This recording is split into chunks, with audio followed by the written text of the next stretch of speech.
Hello everyone and welcome to our channel. Today we have Vilo here. How you doing, buddy? Good. Thank you for having me, man. Today we will be talking about sellers, their expectations in this market. Yeah, so seller expectations in this market, for the most part, I would say in the last year or so, seller expectations have gone down a little bit.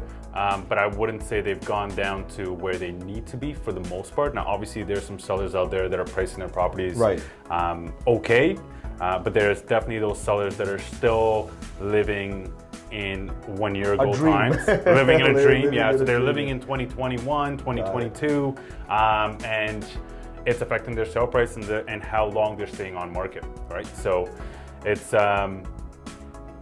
I would love to see more and more sellers just get a little bit more realistic with where the market is right now. But again, only time will tell. No, absolutely. So I know that you have listings, active listings, and you work with a lot of clients that list their homes and all of that stuff. And I know you're a professional agent. But having said that, when we are suggesting this to our seller clients, right? I don't think they're doing themselves a favor overpricing the property because they have a particular price in mind or value that it was a year ago, because I don't think we can get those prices. Would you agree? Yeah, listen, there's at any given market, there's three things that can happen. You know, prices are going up, down, or sideways, right? And there's three different listing strategies. We either underlist, price and market value, or overprice a listing. And if we're overpricing a listing, that usually happens in the higher pricing brackets, 2.5, 3 million, 4 million and over, where we're giving enough room for negotiation. Room, absolutely. Now, for the most part, if we're pricing properties, especially nowadays in under $1 million, probably that under 800,000, what I'm starting to see in the last 3 weeks to maybe even a month is so many more multiple offer situations happening. Interesting. Now, the reason that multiple offer situations are happening, this is not to say that prices are getting overblown out of proportion and speculation is back and stuff like that. It's just, it's a different type of multiple offer. So we're still seeing 8, 9, 10 offers on properties now, but what we are seeing is before properties were going 2, 3, 4. I've seen 500,000 over asking, just crazy numbers. Now, even though you're gonna get 9 or 10 properties, offers on a property, we're probably gonna see at least 5 of those being under asking. You're gonna see 2 of those around the asking. You may see 3 of those offers coming in anywhere from 0 to 50,000 above the asking price, but that's about it. But sorry to cut you off, but it's interesting you say that, because like seeing 5 or 10 offers on a property, that means that there is interest from buyers, which is a good thing. I understand what you're saying. Like, forget like that 500 over. Like those were the times we're in a roller coaster, up or down, whatever you want to call it, right? But I think it's a good thing, and we're hitting that leveling of the market where it's normal to see a property sit for 4 weeks or 3 weeks. 100%, and that it's all about the pricing, right? Like if the higher priced properties, obviously with the current interest rates, less and less people can afford those higher priced properties. So your target market is now a lot more narrow than it was before, right? So it's just, we've never not had buyer demand. We've always had buyer demand. Even last year we had buyer demand. It's just buyers are on the sidelines. They're always waiting for the perfect time, whatever that is, right? Like, which again, buying property, hard to time, right? Like hard. You can never time, let alone hard. Yeah, right. So you can just never time the market on the absolute bottom or the absolute top, right? Buying a property is a good idea at any given time. Best time was 10 years ago, second best times today, right? It's 100%. So there's always been buyers, but now we're starting to see those buyers coming back into the market because interest rates supposedly are going to get paused. Who knows, right? We can't predict, but based on what the Bank of Canada is saying, the interest rates are going to get paused. So we're starting to see a lot more buyers coming back into the market, but though a lot more buyers, because of their affordability, are going into the properties. We're starting to see under $1 million properties moving a lot quicker now. But you know, properties that are priced $1.5 million, $2 million, we're still seeing them sitting on market. If they're Realistic. Realistic. If they're realistic, we'll probably see them market a couple weeks, 3 weeks. If they're overpriced, they're just going to stay on market for 3 months. But it always has been like that. Like it's a normal market. It's a normal market. Yeah. Like it's obviously more challenging to find a particular buyer in the 2-3 million plus category. Yeah. Doesn't matter what times. Like even in the hottest market out there, like like it took us 3 days to sell the instead of 24 hours, it's 3 days. Versus 20 minutes, right? Yeah. But now let's talk about something else. Okay. Like since we're on this topic.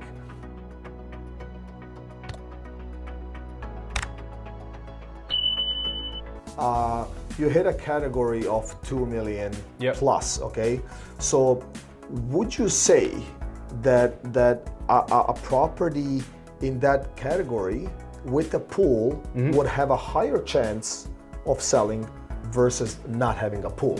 I know I'm throwing stuff. No, that's great. So that, I'm gonna use the answer, it really depends on the area. So when I say that, I'm super familiar with almost every single area in GTA, or not area, I would say city, right? So of course, there's certain pockets in certain cities that a pool actually doesn't help, right? So for instance, right? So I've had many clients out in the Brampton area, and there's certain pockets in Brampton that I just have a lot of buyers saying we actually prefer not to have a pool because a lot of those areas are going to be investment properties for tenants, and when you have a tenant, believe me, you don't want a pool in your house. Absolutely. Right? So it depends what you're buying for. It depends what area you're buying for. Now let's flip the switch and say, well, let's use Oakville for example, right? If you have a pool in Oakville, right away, depending on the size of the pool, depending Scale, on what kind of course, anywhere from $80,000 to $100,000 to your house right away, right? Just because the pool is a value add in those particular areas, right? It depends on the area the most because certain cities, those buyers are not looking for a pool.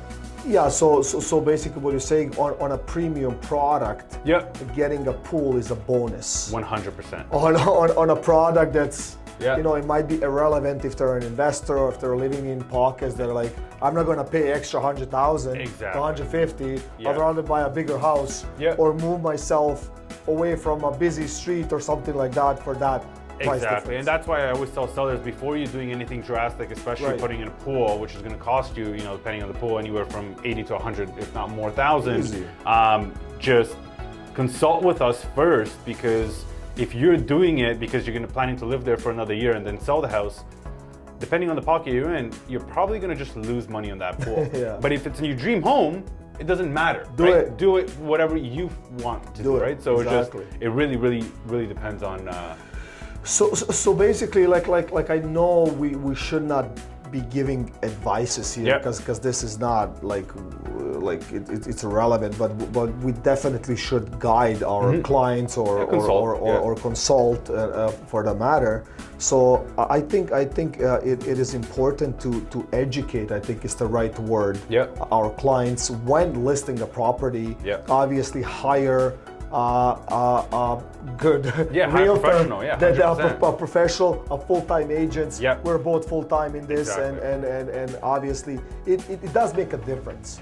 Like a huge difference. Yeah, it makes a huge difference because it makes a difference if somebody is doing something, full-time, one day out of the year as opposed to 365, right? Just like I always tell my clients, would you hire a part-time doctor to work on something serious on your body? No, you would hire the best, right? Same thing. You're dealing with the biggest asset of your life. You hire a professional to take care of it, right? But I have come in my career. I'm sure you have it as well. We kind of overcome that obstacle. 100%. But they tell me, well, the last guy or a friend or the guy down the street that owns a convenience store, nothing against that. I mean, if you want to be a realtor and fly a plane, it's your problem, right? But I'm saying, they said, well, look, but he told me or she told me. Run into that all the time. Yeah, I can get X, and you're telling me X. And your X is so much more smaller than the other guy's X. So 100%. Why should I hire you? It's a great question, and I get that question all the time. Man. And what I tell my clients is, men lie, women lie, and numbers never lie, Yes. right? At the end of the day, if somebody else is telling you a number, not a problem, I'm not gonna argue with it, but let me see what the supporting documents are, or let me see the supporting numbers on how they got to that number. So the way that we do our home valuations is we obviously take a look at the home and we look at all the different variables. Now, when I talk about variables, lot size, square footage inside, square footage upstairs, downstairs, finished, what kind of upgrades. We take a look at all of these variables and we compare it to what has sold in the area, compare it to the current inventory on the market. Right. And based on that, we actually use the numbers from the Appraisal Institute of Canada to determine what your paper home value is. Now keep in mind, paper home value and actual home value may differ, but we have enough experience to get those two values to a pretty narrow range. Yeah, right. I'll never be able to tell you your home is worth $1,400,087.07, right? But we'll give you a $20,000 to $30,000 narrow range of where we'll be able to get that value. And if somebody's giving you an extra $100,000 from that number on top, I would strongly want to see where they came up with those where numbers. it's coming from. I agree, and obviously, like, you know, communities, the pulse of the market, different situation with interest rates, banks, your community, how many buyers are involved. Like, is it a fast-turning community? Is it a retirement community? Is it like all of these points definitely make sense. So also what I would like to add to this video is like, is not the list price. Would you agree? Yeah. I mean, it is maybe what at first. Like, this guy can list it for X, and it looks so much better on the paper. But how much money can you actually net or walk out of the deal? That's all that matters. Net money. And that's what people don't understand. Like, you know what I mean? I've had multiple times. Like, I sit down at the table. Hey, Viola, how's it going? Sure. So you're gonna list my house, and say, great, this is what we're gonna do. Yeah, before you get into it, what's your commission? Is my commission more important to you? Right. Meaning what you're gonna pay me, or how much money actually goes in your pocket, right? So going back to net, the most important thing is how much money is gonna go in your pocket, and how am I gonna make that, how am I gonna get you more money than the person that's interviewing against me? That's the only thing that matters. And obviously when we're selling homes, it's preparation, marketing, and pricing. No matter, you can prepare the house and be the nicest looking house on the market, you can show it to a million people, but if it's not priced correctly, it doesn't matter. Right? So that's at the end of the day what matters. So I think that pricing phenomena, let me call it that way, because from my experience, me pricing, like I'm talking for myself, and I'm sure you have similar experiences in your career. Pricing it properly, you will get close to asking, and you would most of the time net more money that way than overblowing it. Oh God. Reducing it multiple times, sitting for X on days on the market, and netting less. Right? You can literally have the best looking home on the market. Like, we can write a book on this. You can have the best looking house on the market, but if nobody sees it, it doesn't matter. And there's no interest, right? But nobody's gonna see it if they're not willing to pay the price that you're asking. So you might be when you're overpricing your property, you might think you're getting more money, but we can only sell your property based on how many people we can get through the door to actually fall in love with that property. And nobody's walking through the door to fall in love with it, you're not gonna get any offers, right? So we need to price it attractively. Now, whether that's using the multiple offer situation strategy, or whether that's using the market value strategy, depending on the market and many other factors, I would utilize those two strategies. Now, like I said, if we're in the luxury market and we're going 3 million and over, where those buyers are actually expecting to buy at 95% of asking price, and there's still a 5% room there, then that's okay to overprice it by a little bit more, right? But again, that's a different type of buyer that you're going. But that's where you come in, where we come in as professionals, educating and guiding. The most net. Yeah, exactly. But in most markets, in most price brackets, going on market value, give or take some negotiation room, 1-2% up or down, whatever, or underpricing it and holding offers to get more traction. The reason that we underprice properties is for that exact reason, so we can actually get more people to come inside the home, because it's a proven fact that if somebody falls in love with a home, they're gonna pay more money for it. Absolutely. But they can't fall in love with it unless they come in, right? So that's where the pricing matters. So I have one last question. Cool. An interesting one.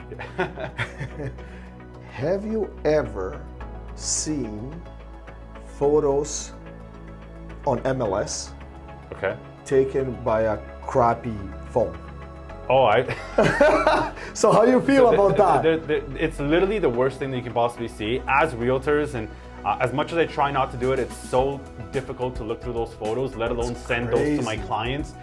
I promise my clients that I'm going to do all the due diligence on every single home that I'm sending to them. And if I'm sending them homes that are literally just the worst looking things on earth, they're going to just say, Vilo, why are you even sending me this? I told you my criteria. Why are you entertaining it, right? Exactly, right? So you're literally hurting the listings. There's two things. One, cell phone pictures, and I'm not talking about your iPhone, even though those shouldn't happen either. Just hire a professional photographer. Your client is paying you thousands and thousands of dollars. Yes. Hire a photographer to get the job done properly.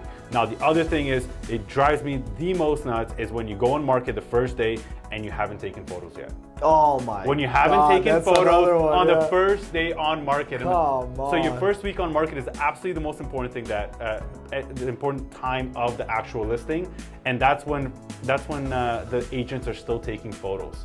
As soon as I see no photos, I'm gonna skip over that. And yeah, most likely, right? Like 100%. I'm gonna skip, and clients are not gonna entertain. You probably have, I would say, no more than 5 seconds to capture somebody's attention. Like, especially today's buyer, they're scrolling.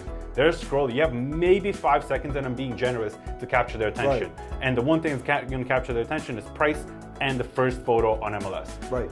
Once the first photo is actually nice, they're gonna click through the other ones. Then you have some more time. Sure. You buy yourself some more time. You don't have a photo up there, you're going right, like next, right? And it drives me nuts that there's realtors out there getting paid to not put photos up. Yeah, and then plus our knowledge, knowing the 100%. properties, knowing this, knowing that, right? Like we kind of decipher through these details, and to your point, like at points I had to beg my client buyers, like, I know there's no photos, but I know the property, I know where it's at. If you know the property, I kind of know. Like, but I had to go through that process just because somebody didn't do their steps. So. Yeah, it's just the easiest, most simple thing that you can possibly do. It's way better if you delay the listing 1 week and use that week to take photos and everything else than it is to go on market without any photos. Listen, man, I appreciate your transparency, Vilo. It's always a pleasure, man, and we'll talk to you soon. Absolutely, guys. Take care. Thanks.